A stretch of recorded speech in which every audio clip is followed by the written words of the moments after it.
আগুন নিভাও, পানি ঢালো, পানি ঢালো। সাহু পানিটা চলে গেছে, পানি দিয়ে দিল না।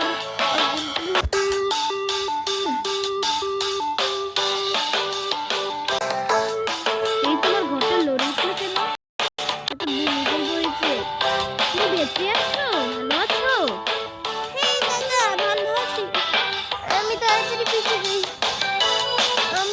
আমি তো ভেবেছিলাম আমি মরেই যাবো। এগুলো ভাববে না। এখন এত ক্ষতিটা তো কিছুই হয়নি। ঘরটা, হ্যাঁ আমার ঘরটা এমন কিছুই হয়নি। আঙ্কেল আমি তাহলে ঘরের ভিতরে আবার চলে যাই। এই গাড়ি ঘোরাও, আমি নিচে নামছি।